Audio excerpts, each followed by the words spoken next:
మీ YouTube feed లో ఇన్ని రకాల డిస్ట్రాక్టింగ్ థంబ్నెయిల్స్ ఉన్నా సరే మీరు ఈ స్పెసిఫిక్ థంబ్నెయిల్ చూసి మీరు క్లిక్ చేశారంటే మీరు ఒక మెచ్యూర్డ్ సోషల్ రెస్పాన్సిబిలిటీ ఉన్న పర్సన్ అని అర్థమవుతుంది. అండ్ ఐఎమ్ రియల్లీ గ్లాడ్ నా వీడియో మీ దాకా రీచ్ అయినందుకు. కానీ మీరు ఏ మాత్రం సెన్సిటివ్ గా ఉన్నా మీ గుండెని కొంచెం రాయి చేసుకుని నేను చెప్పేవి జాగ్రత్తగా వినండి. ఇవన్నీ కూడా ప్రెసెంట్ జరుగుతున్నాయి అండ్ మీరు తెలుసుకోవాల్సిన అవసరం చాలా ఉంది. సో నేను కూడా ఇంకేమాత్రం మీ టైం ని వేస్ట్ చేయకుండా డైరెక్ట్ టాపిక్ లోకి వెళ్ళిపోతాను.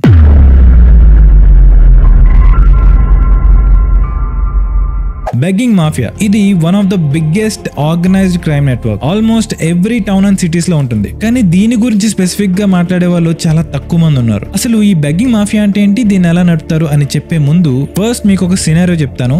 దాన్ని జస్ట్ ఇమాజిన్ చేసుకోండి. ఒక హ్యాపీ ఫ్యామిలీ, అమ్మ నాన్న, వాళ్ళకి 5 ఏళ్ల పాప. ఒకరోజు ఆ చిన్ని పాప ఇంటి దగ్గర ఆడుకుంటూ సడన్ గా కనిపించకుండా పోయింది. ఇదేంటి అని తన పేరెంట్స్ ఇల్లంతా వెతికారు, కానీ ఇంట్లో ఎక్కడా కనబడలేదు. సో మళ్ళీ బయటికి వెళ్ళి చూశారు అండ్ అక్కడ కూడా కనబడిపోయేసరికి వాళ్ళు అక్కడే ఉన్న పోలీస్ స్టేషన్ లో కంప్లైంట్ ఇచ్చి వచ్చారు. కానీ దాని వల్ల ఎటువంటి యూజ్ లేకుండా పోయింది. రోజులు గడుస్తున్నాయి కానీ ఆ పాప ఆచూకీ మాత్రం తెలియట్లేదు. అలా 3 months గడిచేసరికి వాళ్ళ పాప ఇంకా దొరకదేమో అని స్లోగా వీళ్ళిద్దరూ కూడా డిప్రెషన్ లోకి వెళ్ళిపోతున్న టైంలో పక్క స్టేట్ లో ఉన్న వాళ్ళ రిలేటివ్స్ నుంచి ఫోన్ వచ్చింది. వాళ్ళు ఉన్న రైల్వే స్టేషన్ లో ఒక పాప ఉందని, తను వాళ్ళ పాపలాగే ఉందని చెప్పారు. వీళ్ళు ఇంకా ఒక్క సెకండ్ కూడా లేట్ చేయకుండా అక్కడికి వెళ్ళిపోయారు. అక్కడికి వెళ్ళాక అక్కడున్న ఆ పాపను చూసి వాళ్ళ అమ్మ అక్కడికక్కడే పడిపోయింది. అక్కడ ఉన్నదైతే వాళ్ళ పాపే, కానీ తన పరిస్థితి చూస్తే ఆమెకు ఒక కాల్ లేదు, ఆమె ఒక చేతికి కూడా ఫింగర్స్ లేవు. అలాగే తను కంప్లీట్ గా బ్లైండ్ అయిపోయి అక్కడే కూర్చుని అడుక్కుంటుంది. అండ్ వాళ్ళకి ఆ తర్వాత తెలిసింది ఏంటంటే ఆ పాపని ఎవరో పొద్దున్నే తీసుకొచ్చి మళ్ళీ సాయంత్రం తీసుకెళ్లిపోతున్నారంట. అండ్ ఆ వ్యక్తుల మూలానే ఈ అమ్మాయి ఇక్కడ ఇలా ఉంది. సో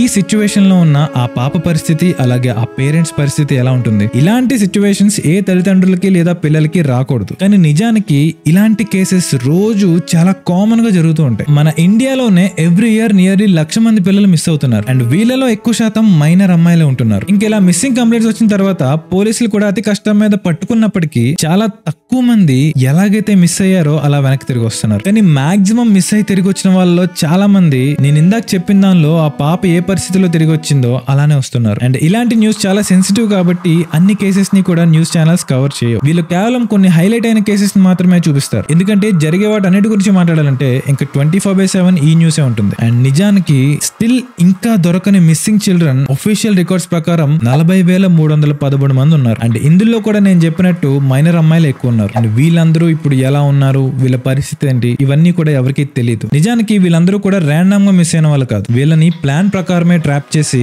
వాళ్ళ ఫ్యామిలీ నుంచి దూరంగా తీసుకెళ్లిపోతారు. అలా తీసుకెళ్లిన వాళ్ళని కూడా చాలా రకాలుగా వాడతారు. అండ్ మీరు కూడా ఆల్రెడీ గెస్ చేసే ఉంటారు. ఈ హ్యూమన్ ట్రాఫికింగ్, డ్రగ్ డీలింగ్, వ్యభిచారం, ఈ అవయవాలను దొంగలించడం, ఇలాంటి నీచమైన క్రైమ్స్ మీరు ఎన్ని చెప్పగలిగితే అన్నిట్లోనూ వీళ్ళని ఇన్వాల్వ్ చేస్తారు. ఒకవేళ వీళ్ళకి పిల్లలు సరిపోలేదంటే వీళ్ళు కొన్ని బ్యాక్వర్డ్ ఏరియాస్ ఉంటాయి కదా, అక్కడికి వెళ్ళి అక్కడున్న తల్లిదండ్రులతో మీ పిల్లలకి మేము మంచి ఎడ్యుకేషన్ అలాగే ఈ మెడికల్ సర్వీసెస్ ప్రొవైడ్ చేస్తాం, అలాగే వాళ్ళకి మంచి బట్టలు కొని వాళ్ళ భవిష్యత్తు మేము సెక్యూర్ చేస్తాం, ఇలాంటి మాయమాటలు చెప్పి వాళ్ళు తీసుకెళ్లిపోతారు. అండ్ వాళ్ళు ఎప్పటికీ తిరిగి రారు. మన చుట్టూ ఇలాంటివి చాలానే జరుగుతున్నాయి. అలా అని చెప్పి మీ అందరినీ ఇప్పుడు పానిక్ అయిపోయి ఎక్కడికి వెళ్ళకుండా ఇంట్లో ఉండిపోమని నేను చెప్పను. కానీ ఎప్పటికప్పుడు పిల్లల్ని ఒక కంట కనిపెట్టుకుంటూ ఒక ఏజ్ వచ్చే వరకు కూడా వాళ్ళని చాలా జాగ్రత్తగా చూసుకోవాలి. అలాగే వాళ్ళని కూర్చోబెట్టి మంచి చెడు చెప్పడం, ఎక్కువ టైం వాళ్ళతో స్పెండ్ చేయడం, వాళ్ళకి బయట విషయాల మీద కూడా అవేర్నెస్ క్రియేట్ చేయడం, ఇలాంటివి చేయాలి. అండ్ పేరెంట్స్ గా అది మన రెస్పాన్సిబిలిటీ కూడా. సో మనం వాళ్ళకి ఆ అవేర్నెస్ క్రియేట్ చేయాలి అంటే ముందు అవేర్నెస్ మనకు ఉండాలి. అండ్ చాలా విషయాలు మనకు తెలిసినప్పటికీ మనం చాలా ఇగ్నోరెంట్ గా ఉంటాం. అందుకోసమే నేను పని కట్టుకుని ఇలాంటి వీడియోస్ చేస్తూ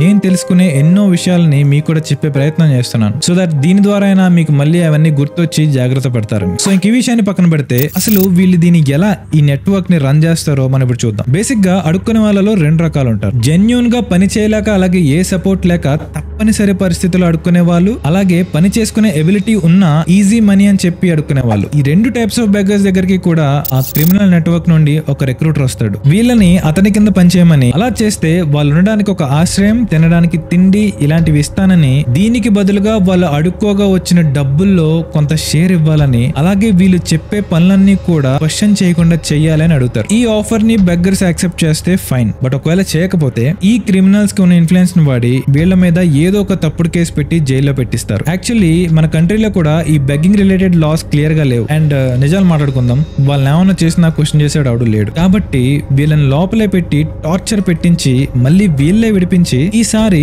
మీకు పోలీసుల నుండి కూడా మేము రక్షణ కల్పిస్తాం, సో మేము చెప్పినట్టు చేయండి అని చెప్తారు. అండ్ వీళ్ళు కూడా ఇంకా చచ్చినట్టు వాళ్ళు చెప్పినట్టు చేస్తారు. అండ్ అప్పటికే వినని వాళ్ళు ఉంటారు కదా, వాళ్ళని అయితే ఇంకా చిన్న పెద్ద ముసలి ముతక ఆడ మగ ఇలాంటి తేడాలేం లేకుండా అందరినీ కిడ్నాప్ చేసి తీసుకెళ్లి టార్చర్ పెట్టి మాదక ద్రవ్యాలు ఇచ్చి హింసించి వాళ్ళని అడిక్ట్స్ అయ్యేలా చేస్తారు. అలా వాళ్ళ అడిక్ట్ అయ్యాక వీళ్ళ మాట వింటేనే వీళ్ళకి నెక్స్ట్ షాట్ దొరుకుద్ది అని ఆశ చూపించి అలా వాళ్ళ మాట వినేలా చేస్తారు. అండ్ ఈ ఆపరేషన్స్ అన్ని చూడడానికి పైన ఒక మేనేజర్ ఉంటాడు. అతను ఏరియా వైజ్ చూసుకుంటూ ఉంటాడు, జస్ట్ లైక్ ఈ సాఫ్ట్వేర్ కంపెనీ లాగే. అండ్ వాళ్ళ పైన స్టేట్ వైడ్ లీడర్ ఉంటారు. అండ్ వీళ్ళందరికీ పైన ఒక కింగ్ పిన్ ఉంటాడు. ఇదంతా వింటుంటే మీకు ఒక సినిమా స్టోరీలో ఉంది కదా, కానీ 2 years బ్యాక్ నిజంగానే ఢిల్లీలో ఇలాంటి ఒక ఇన్సిడెంట్ జరిగింది. అండ్ అది కూడా జరిగింది ఏ చిన్న పిల్లలకో లేదా ముసలి వాళ్ళకో కాదు, కాన్పూర్ కి చెందిన 24 ఏళ్ల సురేష్ మాంజీ అనే ఒక యువకుడికి. ఈ సురేష్ మాంజీ ఒక రోజువారీ కూలీ. తను ఢిల్లీకి వెళ్లి 6 నెలలైంది. తను పని కోసం వెతుక్కుంటూ వాళ్ళ అన్న ఇంటి దగ్గర ఉండేవాడు. అలా ఒక రోజు తను పని కోసం వెతుక్కుంటున్న టైంలో విజయ్ అనే వ్యక్తి అతనికి పరిచయం అయ్యి పనిపిస్తా అని ఒక ఆడవింటికి తీసుకెళ్లి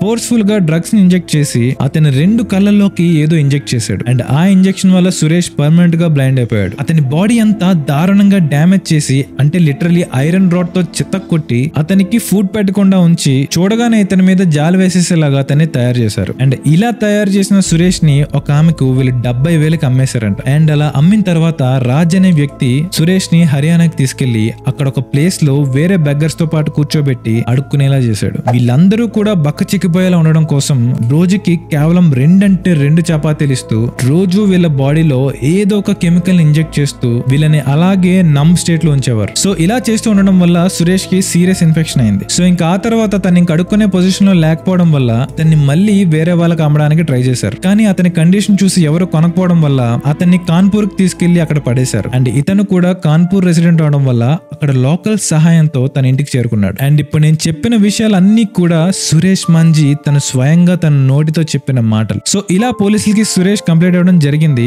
అండ్ ఆ తర్వాత పోలీసులకి రాజ్ అనే వ్యక్తి దొరికాడు. ఇక్కడ కనపడుతున్న వ్యక్తే రాజ్, అలాగే ఈమె అతని అమ్మ. వీళ్ళిద్దరూ కూడా ఈ క్రైమ్ లో ఇన్వాల్వ్ అయ్యారు. అండ్ వీళ్ళ ద్వారా చాలా విషయాలు ఈ నెట్వర్క్ గురించి బయటకు వచ్చింది. కానీ ఆ విజయ్ అలాగే ఇందులో ఇన్వాల్వ్ అయిన ఆ పై స్థాయి వ్యక్తులు ఎవరైతే ఉంటారో వాళ్ళు మాత్రం ఇంకా దొరకలేదు. అండ్ అంత ఈజీగా దొరుకుతారని కూడా నేను అనుకోవట్లేదు. ఎందుకంటే వీళ్ళందరూ కూడా చాలా ఇన్ఫ్లుయెన్షియల్ అలాగే పవర్ఫుల్ కన్నింగ్ క్రిమినల్స్. అలాగే వీళ్ళు అన్నిటికీ తెగించేసి ఉంటారు. చెప్తే నమ్మరు. వీళ్ళకి ఇండియన్ గవర్నమెంట్ కంటే కూడా ఎక్కువ నెట్వర్క్ ఉంటుంది. ఒక 24 ఏళ్ల అతన్నే వీళ్ళు ఇలా చేయగలిగారంటే జస్ట్ ఇమాజిన్ పసి బిడ్డల్ని అలాగే మైనర్స్ ని వీళ్ళు ఏం చేస్తారు. వీళ్ళంతా కూడా మన హ్యూమన్ ఎమోషన్స్, ఈ జాలి దయ వీటన్నిటిని వాళ్ళ మనీ ఇచ్చే సోర్సెస్ గా వాడుకుంటున్నారు. మన యూట్యూబ్, ఇన్స్టాగ్రామ్ ఇలాంటి వాటిలో కూడా ఇలాంటి జాత్ ఉంటుంది. జనాల్ని ఎమోషనల్ ఫూల్స్ చేసి క్యాష్ చేసుకునే వాళ్ళు చాలా మంది ఉన్నారు. అండ్ అందుకోసమే నేను కుదిరినప్పుడల్లా ఒక్కొక్కరిని ఎక్స్పోజ్ చేస్తూ ఉంటాను. అండ్ ఇన్ఫాక్ట్ నేను ఈ విషయం గురించి స్టడీ చేస్తున్నప్పుడే ఈ ఫనుమంత్ ఇష్యూ బయటకు వచ్చింది. అడ్డు అదుపులు లేకుండా ఇలా డార్క్ కామెడీ పేరుతో జనాల్ని ఇంకా టాక్సిక్ చేసేస్తున్నారనే ఉద్దేశంతోనే నేను